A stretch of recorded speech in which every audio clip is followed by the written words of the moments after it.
Griqualand East, officially known as New Griqualand, was one of 4 short-lived Greek estates in southern Africa from the early 1860s until the late 1870s and was located between the Umzimkulu and Kinira Rivers, south of the Sotho Kingdom. Griqualand East's capital, Kokstad, was the final place of settlement for a people who had migrated several times on their journey from the Cape of Good Hope and over the mountains of present-day Lesotho. The territory was occupied by the British Empire and became a colony in 1874, shortly before the death of its founder and only leader, Kok III.A. A short while later, the small territory was incorporated into the neighbouring Cape Colony, though for a long time overshadowed in history by the story of the Trekkers. The Trek of the Griquas has been described as one of the great epics of the 19th century.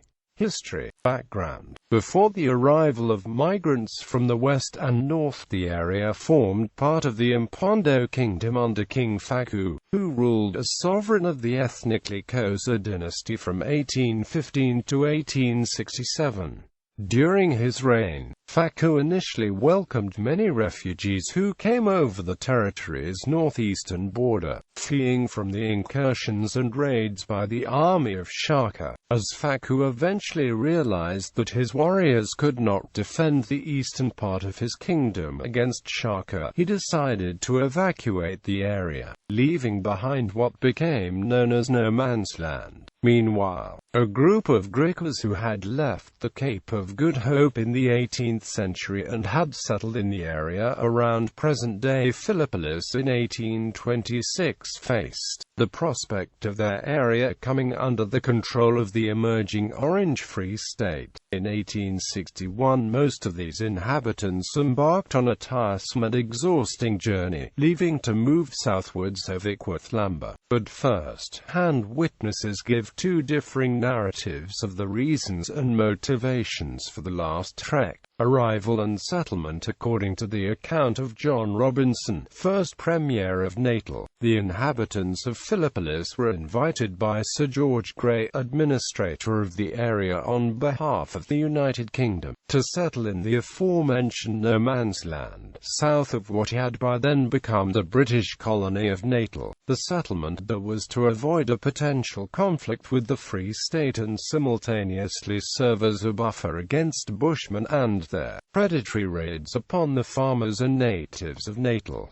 After the leader Kok III.A. had sent an advance party to survey the area, the entire group agreed to the arrangement and arrived there in 1862. More recently recovered official documents, however, tell the story of a deal that was struck between the British Empire and the Free State in 1854. Long before the Griquas had any knowledge of the fate, the British agreed to expel the entire population in exchange for a settlement of a border conflict between the Afrikaners and the Cape colonists. According to the sources, Kok III.A. and his followers only learned about the plans 6 years after the official document had been secretly signed. Realizing that they could not muster a fighting force that could match the colonial army, and after having voiced their opposition to becoming either subjects to the Crown in the Cape colony or servants in the Free State, they were forcibly removed into exile in 1863. Ultimately, all sources agree that the last great Griqua leader's followers ended up in the area around Mount Gurry and set up a lager, a simple settlement site made up of small huts, where they remained for over half a decade. In 1869, Reverend Dower of the London Mission Society visited the place and agreed to establish a church if the people were to move once more. After consultation with the populace, an area farther south of the mountain was chosen, and upon arrival in 1872, the town of Kokstad was founded, named in honor of the leader. The state that was established around Kokstad, while Griqua ruled, was populated overwhelmingly by the pre-existing Xhosa-speaking peoples,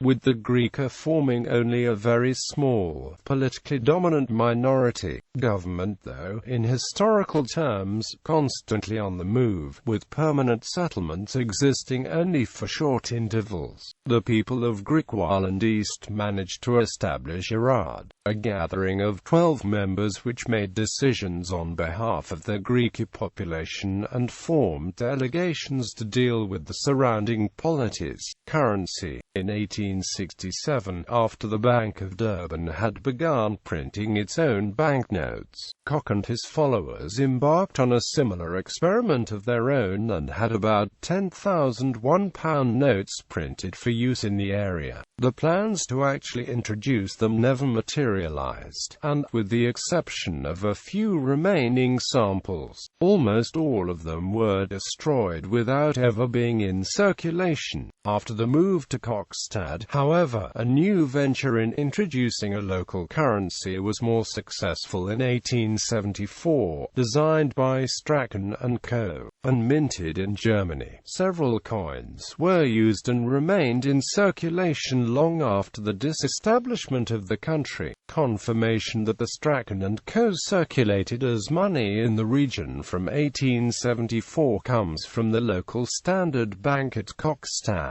and the managing director of Strachan & Co.'s symbolism. The seal included in the information box is a rough replica of a seal shown on the first set of banknotes of 1867, which is the only known and surviving depiction. On the banknote itself, it is flanked to the left and right by a band or ribbon which reads GOUVERNEMENT van NIEUWGRIQUALAND, and includes a helm with mantling. The actual implied colors are unknown. The Griqua flag is a vertically flipped version of the vehicle used by Transvaal and the South African Republic. A single source dates its first documented appearance to 1903, but the flag itself might have been in use earlier. Whether or not independent Griqualand East actually deployed it is uncertain. British annexation. In the differing sources and versions of history, the end of Griqualand East's story is as contested as its beginning, and the reasons for the country's dissolution remain hazy. Local Cape sources record an official request in 1869 from Adam Kok III for British administration, on condition that land title be respected and that Griqualand East should under no circumstances be incorporated into the colony of Natal. British sources also claim that the Griquas then sold much of the land voluntarily, and that the overall annexation of the territory took place at the wish of the inhabitants themselves.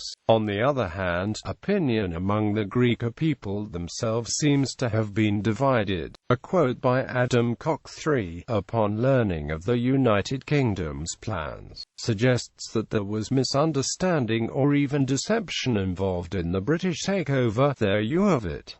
We were not consulted. We can say nothing. The British assumed direct control of the territory in 1874. What is known for a fact is that the Griqua leader, whose name still adorns the town he founded, died in December 1875 after being severely injured in a wagon accident. At his funeral, his cousin commented that with Kok's death, the Griqua's last hope for an independent state in southern Africa had died as well. After coming under British rule, Griqualand East was administered by the British as a separate colony for several years. During this time, the British Colonial Office put considerable pressure on the government of the neighbouring Cape Colony to annex the costly and turbulent territory. However, the Cape, newly under responsible government, was reluctant to assume responsibility for Griqualand East due to its considerable expenses and its understandably resentful population. Incorporation into the Cape.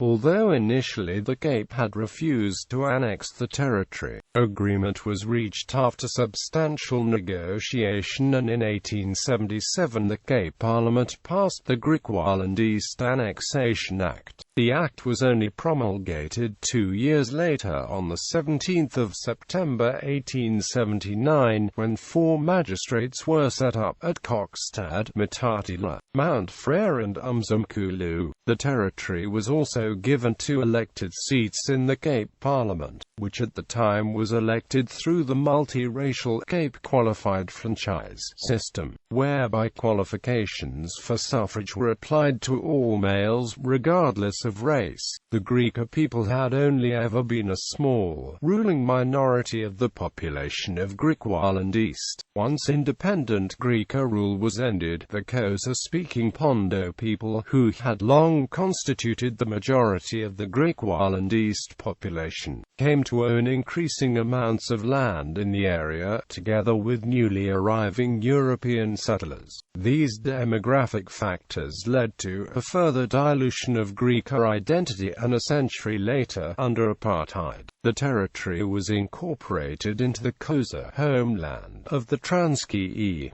contemporary Griqualand. When the Union of South Africa was formed in 1910, the Cape Colony changed its name to Cape Province, and during the 1980s, part of former Griqualand East was partitioned off into the Transkei, one of the 4 nominally independent Bantustans. In 1994, shortly before the first all-inclusive elections, it was incorporated into the southern part of the KwaZulu-Natal province. Kokstad retained its name and is today one of the main cities of the Sisonke District Municipality.